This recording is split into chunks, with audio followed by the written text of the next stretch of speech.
അസ്സലാമലൈക്കും. എല്ലാവർക്കും ഷിസാസ് കുക്ക് വേൾഡിലേക്ക് സ്വാഗതം. ഇന്ന് വളരെ ഈസി ആയിട്ടും ടേസ്റ്റി ആയിട്ട് തയ്യാറാക്കിയെടുക്കാൻ പറ്റുന്ന നല്ലൊരു നോർത്ത് ഇന്ത്യൻ കറിയുടെ റെസിപ്പി ആയിട്ടാണ് വന്നിട്ടുള്ളത്. ഇന്ന് എഗ് ടിക്കയാണ് തയ്യാറാക്കുന്നത്. അപ്പോൾ എല്ലാവരും തീർച്ചയായിട്ടും കണ്ടു നോക്കുക. കണ്ടതിന് ശേഷം ട്രൈ ചെയ്ത് നോക്കുക. വീഡിയോ ആദ്യമായിട്ട് കാണുന്നവരുടെ സബ്സ്ക്രൈബ് ചെയ്ത് സപ്പോർട്ട് ചെയ്യണം കേട്ടോ. ഞാനിപ്പോൾ ഒരു മിക്സിയുടെ ജാറിലോട്ട് 2 തക്കാളി, കുറച്ച് വെളുത്തുള്ളി, ഒരു ചെറിയ പീസ് ഇഞ്ചി, ഒരു പച്ചമുളക്, കുറച്ച് മല്ലിയില ഇതെല്ലാം കൂടി ഒന്ന് അരച്ചെടുക്കുന്നുണ്ട്. അതിനുശേഷം ഒരു പാൻ എടുത്തിട്ടുണ്ട്. നമുക്കത് ചൂടായി വരുമ്പോഴത്തേക്കും അതിലോട്ട് ഓയിൽ ഒഴിച്ചു കൊടുക്കാം.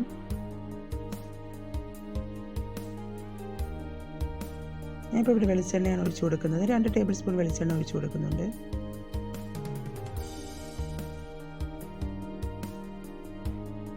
അത് ചൂടായി വരുമ്പോഴത്തേക്കും നമുക്ക് ഇതിലോട്ട് ഇനി ഞാൻ ഒരു ചെറിയ പീസ് പട്ടയും ഒരു ബേ ലീഫ് ഇട്ട് കൊടുക്കുന്നുണ്ട്.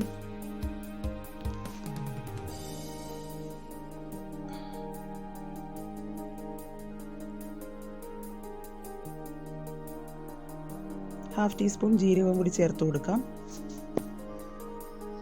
അതിനുശേഷം അടുത്തതായിട്ട് 2 സവാള ഇതേപോലെ കട്ട് ചെയ്തെടുത്തിട്ടുണ്ട്. അത് നമുക്ക് ചേർത്ത് കൊടുക്കാം. അത് നല്ലതുപോലെ ഒന്ന് വഴറ്റിയെടുക്കാം.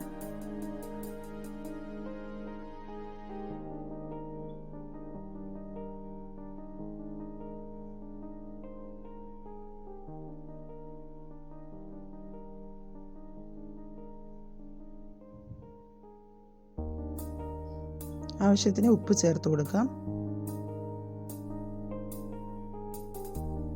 ഈ സവാള നല്ലതുപോലെ ഒന്ന് വഴറ്റിയെടുക്കണം.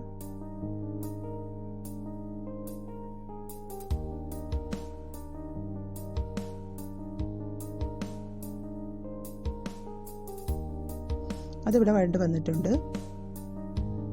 ഇനി നമുക്ക് ഇതിലോട്ട് ചേർത്ത് കൊടുക്കാനുള്ളത് മസാലകളാണ്.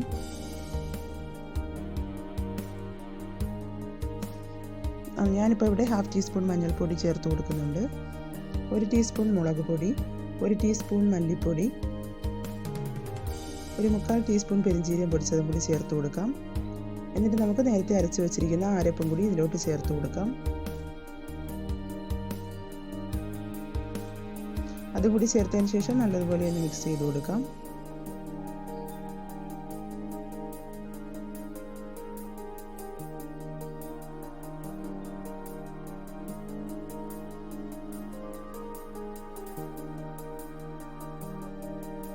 അതിൻ്റെ ആ പച്ച സ്മെല്ല് മാറുന്നത് വരെ നമുക്ക് നല്ലതുപോലെ ഒന്ന് വഴറ്റിയെടുക്കാം.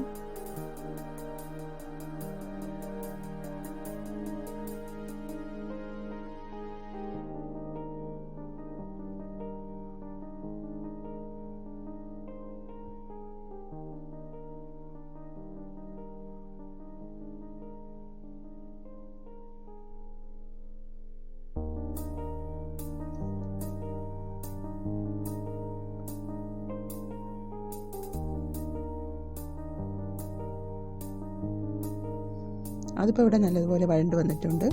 ഇനി നമുക്കിതിലോട്ട് ഞാൻ കുറച്ച് വെള്ളമാണ് ആഡ് ചെയ്ത് കൊടുക്കുന്നത്. ഒരു 1/4 കപ്പ് വെള്ളം കൂടി ഒഴിച്ച് കൊടുക്കുന്നുണ്ട്. എന്നിട്ട് നല്ലതുപോലെ ഒന്ന് ആ വെള്ളമൊക്കെ ഒഴിച്ചതിന് ശേഷം നല്ലതുപോലെ എല്ലാം കൂടി മിക്സ് ചെയ്തിട്ട് തിളയ്ക്കാനായിട്ട് വെയിറ്റ് ചെയ്യാം.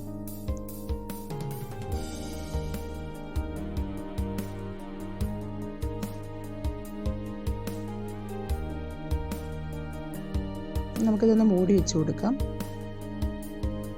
അപ്പോൾ ആ ഗ്രേവി എല്ലാം നല്ലതുപോലെ ഒന്ന് തിളച്ച് വന്നിട്ടുണ്ട്. ഇനി ഞാനിവിടെ ചേർത്ത് കൊടുക്കുന്നത് ഒരു 1/2 കപ്പ് തേങ്ങാപ്പാലാണോ ഞാനിപ്പോൾ ഇവിടെ എടുത്തിട്ടുള്ളത്.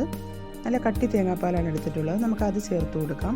ഇതില്ലാന്നുണ്ടെങ്കിൽ നമുക്ക് ഫ്രഷ് ക്രീമോ അല്ലെങ്കിൽ കാഷ്നട്ട് അരച്ച് ചേർത്ത് കൊടുക്കാം, അല്ലെങ്കിൽ കർഡായാലും ചേർത്ത് കൊടുക്കാം, തൈര് ചേർത്ത് കൊടുക്കാം. അപ്പോൾ ഇത് ഏതെങ്കിലും ഒന്ന് ചേർത്ത് കൊടുത്താൽ മതി. ഞാനിപ്പോൾ ഇവിടെ തേങ്ങാപ്പാലാണ് ഒഴിച്ചു കൊടുത്തിട്ടുള്ളത്. അതും കൂടി ഒഴിച്ചതിന് ശേഷം നമ്മളതുപോലെ തിളച്ച് വരാനായിട്ട് നമുക്ക് വെയിറ്റ് ചെയ്യാം. അപ്പോൾ അതെല്ലാം നല്ലതുപോലെ ഇവിടെ തിളച്ച് വന്നിട്ടുണ്ട്. ഇനി നമുക്ക് ഇതിലൂടെ ഞാൻ ചേർത്ത് കൊടുക്കുന്നത് മുട്ടയാണ്. അപ്പോൾ മുട്ട ഇതേപോലെ ചെറിയ പീസായിട്ട് ഞാൻ കട്ട് ചെയ്ത് വെച്ചിട്ടുണ്ട്. അത് നമുക്ക് ഓരോന്നായിട്ട് ചേർത്ത് കൊടുക്കാം.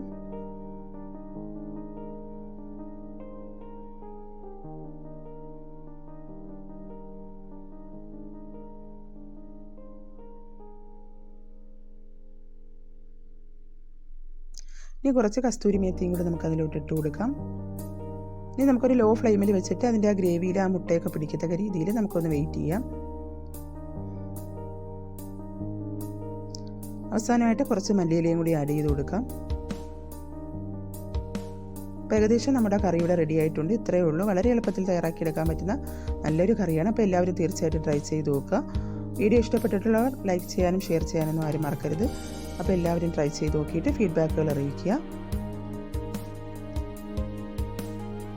അടുത്ത പ്രാവശ്യം നല്ലൊരു റെസിപ്പി ആയിട്ട് വരാം. Okay, thank you.